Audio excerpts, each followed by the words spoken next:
السلام علیکم۔ آج کے ہم اس ویڈیو میں بنی اسرائیل کا ذکر کریں گے۔ بنی اسرائیل کے وہ واقعات جو قرآن شریف کی صورت میں ہمارے سامنے پہنچے، جو احادیث نبوی کی صورت میں ہمارے پاس پہنچے، اور ان واقعات میں کیا کیا چیزیں مقام عبرت یا معاملات عبرت ہیں، کیسے کیسے ہماری اصلاح ہو سکتی ہے ان واقعات سے، ان تمام باتوں پر ہم غور کریں گے۔ اس سے پہلے کہ ہم آگے بڑھیں، میں آپ لوگوں سے ریکویسٹ کروں گا کہ کائنڈلی ہمارے چینل کو سبسکرائب کرنا نہ بھولیں، اس لیے کہ یہ ٹاپک جس کو ہم آج بات کریں گے اور جو بڑا اصلاحی ٹاپک ہے، یہ ایک ویڈیو میں ختم نہیں ہوگا، اس میں 3-4 ویڈیوز ہم اپلوڈ کریں گے۔ تو آپ اس سلسلے سے جڑے رہیں تاکہ یہ ہماری اور ہمارے بچوں کی اور ہماری نئی نسلوں کی اصلاح کا باعث بھی بنے۔ یہ اسٹوریز ہیں جو قرآنی ہدایات کی روشنی میں ہیں، لیکن ان اسٹوریز میں اصلاح کا پہلو ہے۔ قرآن شریف میں اللہ تعالیٰ فرماتا ہے ھذا بیان للناس وہدی وموعظۃ للمتقین۔ جو قرآن عام لوگوں کے لیے تو بیان ہے، لیکن متقیوں کے لیے ہدایت نامہ اور رہنمائی ہے۔ تو کائنڈلی ہم ان واقعات کو یا قرآن کو جب بھی پڑھیں تو رہنمائی کی صورت میں اس کو لینے کی کوشش کریں۔ اس کو خالی برکت اور رحمت کے لیے پڑھ کے دوبارہ طاقوں میں سجا دینے سے معاملہ نہیں بنے گا۔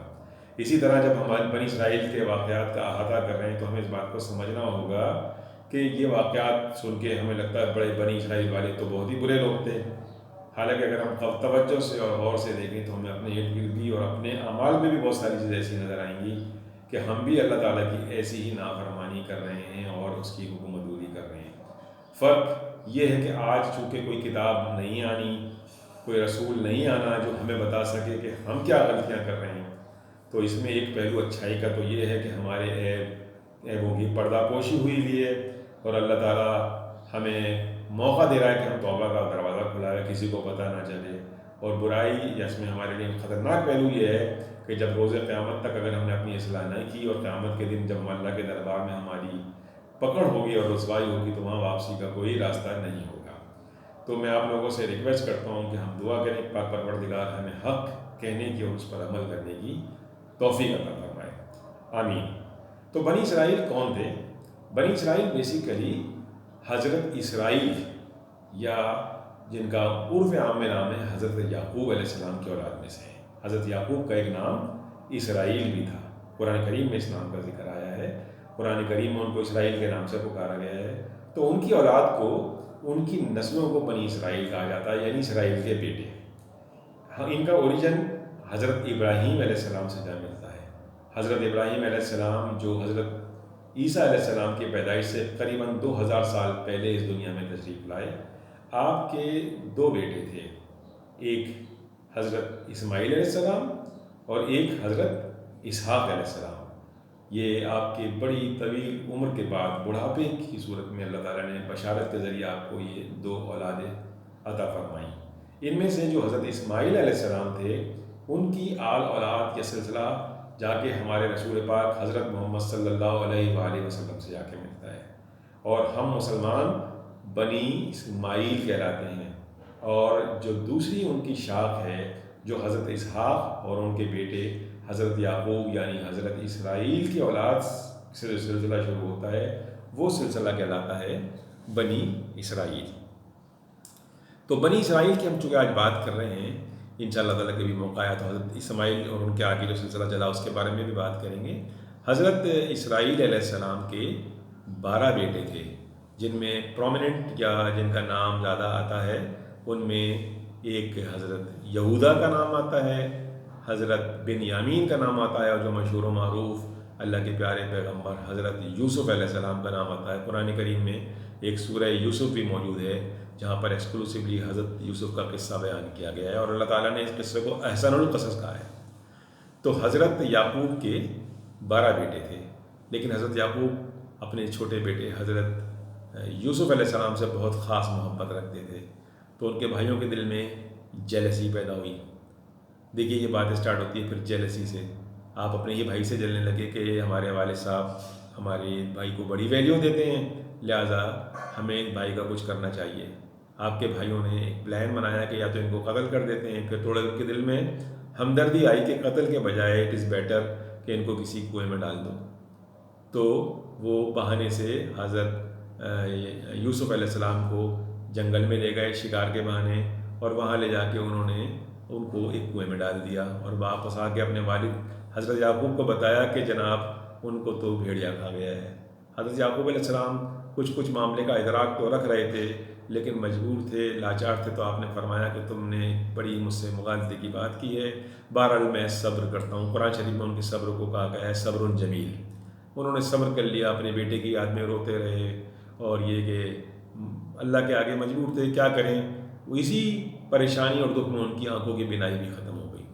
حضرت یوسف علیہ السلام کو وہاں کنویں میں پڑے ہوئے تھے، قافلہ وہاں سے گزرا، اس قافلے والوں نے جب کنویں میں پانی کے لیے ڈول ڈالا تو حضرت یوسف نکلے، وہ بڑے خوش ہوئے کہ یہ تو بڑا خوبصورت بچہ ہمارے ہاتھ آ گیا۔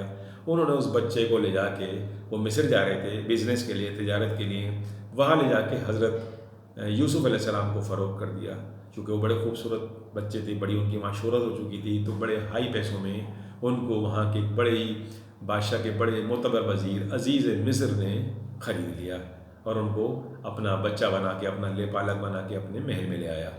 یہاں پر ان کی پرورش ہوئی۔ عزیز مصر کی بیوی زلیخا، جب حضرت یوسف علیہ السلام بڑے ہوئے، بڑے خوبصورت تھے، آپ کے حسن کے چرچے چار سو پھیل گئے، تو عزیز مصر کی بیوی زلیخا حضرت یوسف علیہ السلام کی عاشق ہو گئی اور وہ آپ کو اپنی طرف مائل کرنے لگی، برے کام کی طرف بلانے لگی۔ لیکن چونکہ اللہ کے پیغمبر تھے، آپ کو اللہ کی رہنمائی اور گائیڈنس حاصل تھی، لہٰذا آپ اس کام سے بچے رہے اور بالآخر آپ نے اس کے اس برے کام میں اس کا ساتھ نہیں دیا۔ اب اس واقعے کا چرچا پورے مصر کے شہروں میں ہونے لگا کہ عزیز مصر کی بیوی تو غلام پر عاشق ہو گئی ہے۔ عزیز مصر کی بھی بدنامی شروع ہو گئی۔ اس نے جب واقعے کی تحقیقات کی تو اس کو تحقیقات کے نتیجے میں یہ معلوم ہو گیا کہ حضرت یوسف علیہ السلام بے قصور ہیں، معصوم ہیں۔ لیکن چونکہ چرچا بہت بڑھ گیا اور عزیز کی بے عزتی ہونے لگی تو اپنے فیس سیونگ کے لیے اس نے حضرت یوسف علیہ السلام کو قید خانے میں ڈال دیا۔ حضرت یوسف علیہ السلام ایک طویل عرصے تک قید خانے میں پڑے رہے۔ وہاں ان کی ملاقات دو قیدیوں سے ہوئی، ان میں سے ایک قیدی بعد میں رہا ہو کے بادشاہ کے دربار میں بادشاہ کا خدمتگار بنا۔ وہ حضرت یوسف علیہ السلام کی خوابوں کی تعبیر جاننے کے علم سے بڑا واقف تھا کہ حضرت یوسف علیہ السلام خوابوں کی بڑی صحیح تعبیر بتاتے ہیں۔ تو جب ایک دفعہ بادشاہ نے ایک خواب دیکھا اور وہ اس خواب سے بڑا پریشان ہوا کہ یہ کیا خواب ہے، اس کو بار بار تواتر سے نظر آیا، اس نے لوگوں سے تعبیر جاننا چاہیے مصر کے بادشاہ نے، تو اسے اس کی تعبیر نظر نہیں ملی۔ تو وہ جو اس کا ملازم تھا خدمتگار، اسے یاد آیا کہ جیل میں ایک قیدی ہے جو خوابوں کی بڑی صحیح تعبیر بتاتا ہے۔ اب حضرت موسیٰ کی رہائی اور عزت پانے کا عمل اللہ تعالیٰ نے شروع کرنا تھا۔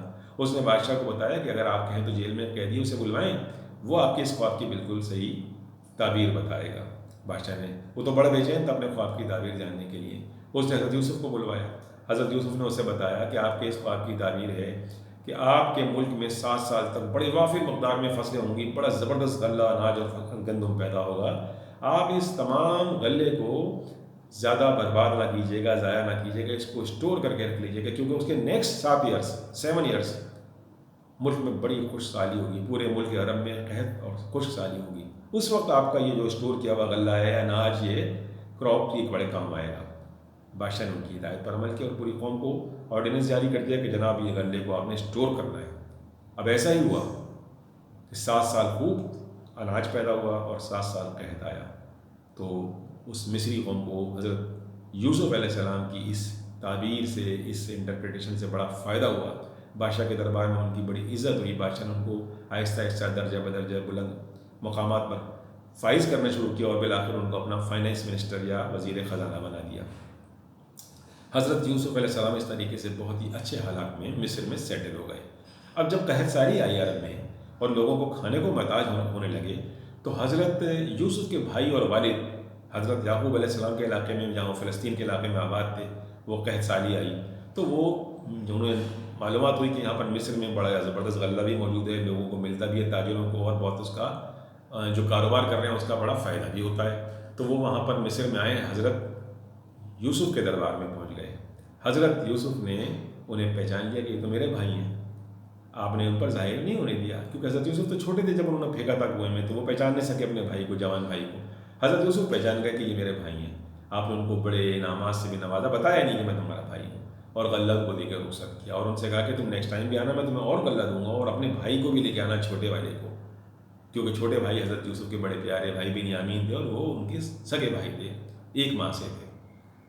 تو وہ بھائی ان کے جب اپنے وطن گئے اور وہاں جا کے انہوں نے اپنے لوگوں کو بتایا کہ بادشاہ کا بڑا ایک انفلوئنشل وزیر ہم پہ بڑا مہربان ہوا اور ہمیں بڑا غلہ دیا اور ہمیں آئندہ بھی بلایا ہے، نیکسٹ ٹائم وہ اپنے بھائی کو لے کے پھر پہنچے کہ اور غلہ ملے گا اس لالچ میں۔ بنیامین اور بھائی حضرت یوسف کے دربار میں پہنچے۔ حضرت یوسف نے اپنے بھائی کو روکنے کے لیے ایک تدبیر چلی، انہوں نے اپنا سونے کا پانی پینے کا پیالہ اپنے بھائی کے سامان میں ڈلوا دیا، اور جب وہ رخصت ہونے لگے تو کہا کہ میرا سونے کا پیالہ گم ہو گیا ہے۔ مصاحبوں نے ڈھونڈا تو وہ سونے کا پیالہ بنیامین کے سامان سے نکلا۔ اب حضرت یوسف نے یہ کیوں کیا؟ اپنے بھائی کو اپنے پاس روکنے کے لیے۔ مصر میں یہ رواج تھا کہ جو بھی چوری کرتے ہوئے پکڑا جائے اس کو روک لیا جاتا ہے، اس کو وہاں پر غلام بنا لیا جاتا ہے، قید میں رکھ لیا جاتا ہے۔ تو حضرت یوسف نے کہا کہ میں بنیامین کو اپنے پاس رکھوں گا۔ اب ان کے بھائی بڑے پریشان ہوئے، کیونکہ وہ پہلے ہی حضرت یوسف کے زمانے سے بدنام چلے آ رہے تھے کہ یوسف کو انہوں نے گم کر دیا تھا۔ تو ان کے والد صاحب نے بنیامین کو بھیجتے ہوئے بھی بڑی شرائط عائد کی تھی کہ دیکھو میرے اس بچے کو تم کہیں چھوڑ مت آنا۔ تو وہ بڑے شرمندہ ہوا بادشاہ کے دربار میں، بادشاہ تو اسے چھوڑ دے۔ حضرت یوسف سے کہا کہ اس کو چھوڑ دیجیے حضرت، اور ہمارے والد صاحب تو ہم کو بہت برا بھلا کہیں گے، لیکن حضرت یوسف نے کہا کہ تم جاؤ اور اپنے والد کو بھی لے کے میرے پاس آؤ، تب اس معاملے کا فیصلہ ہوگا۔ بہرحال وہ روتے پیٹتے پھر اپنے والد صاحب کے پاس پہنچے، اور اس طرح ان کے والد صاحب بھی اپنے حضرت یوسف کے دربار میں بالآخر آئے اپنے بیٹے کی واپس لینے کے لیے۔ یوں حضرت یوسف کی اپنے باپ اور بھائیوں سے ملاقات ہوئی۔ حضرت یوسف نے بتایا اپنے بھائیوں کو کہ میں تمہارا وہی بھائی ہوں، اپنے بابا کو بتایا میں یوسف ہوں، بھائیوں کو بتایا کہ میں وہی بھائی ہوں جسے تمہیں کنویں میں پھینک دیا تھا۔ تمام بھائی بھی بڑے شرمندہ ہوئے اس واقعے سے۔ حضرت یعقوب علیہ السلام بہت خوش ہوئے اپنے بیٹے کے ملنے سے، ان کی جو آنکھیں ضائع ہو گئی تھیں، حضرت یوسف کی قمیض ان کی آنکھوں پہ پھیری گئی تو ان کی آنکھیں بھی واپس آ گئیں۔ یوں اس طرح بہت عزت و اکرام کے ساتھ وہ مصر میں سیٹل ہو گئے، اور تمام بھائیوں نے بھی اپنے کیے پر توبہ کی اور اپنے بھائی کو سجدہ تعظیمی کیا۔ تو اس طریقے سے یہ تمام حضرات اور ان کی کمیونٹی دوبارہ فلسطین سے آ کے مصر میں آ کر سیٹل ہو گئی۔ یہ بنی اسرائیلی اب مصر میں بڑے عزت و اکرام سے رہنے لگے، لیکن خوشحالی کا اور عزت و اکرام کا یہ دور تھوڑے ہی عرصے چلا، اور اس کے بعد پھر ان کو آگے وقتوں میں، یعنی جب حضرت یوسف علیہ السلام کا انتقال ہو گیا، حضرت یعقوب کا انتقال ہو گیا، آگے سینکڑوں سال گزر گئے، تو مصریوں نے فرعون کی حکومت، جو بڑی فرعونی حکومت تھی، جو بڑی طاقت والی حکومت تھی، جن کو وہاں کی ان کی قوم کو قبطی کہا جاتا تھا، انہوں نے بنی اسرائیل کو اپنا غلام بنا لیا۔ تو یہ پوری بنی اسرائیل قوم قبطیوں کی یا فرعون کی غلام بن کے مصر میں رہ رہی تھی، ایک عرصے تک غلامی کی زندگی، ذلت کی زندگی گزار رہی تھی۔ چھوٹے موٹے کام، مزدوریاں کرنا، کھیتوں میں کام کرانا، ان پر ظلم و ستم کے پہاڑ توڑتے تھے مصری، اور یہ غلام قوم کی طرح وہاں رہتے تھے، ان کی قید میں تھے۔ اسی دور میں وہاں پر حضرت موسیٰ علیہ السلام کی پیدائش ہوئی۔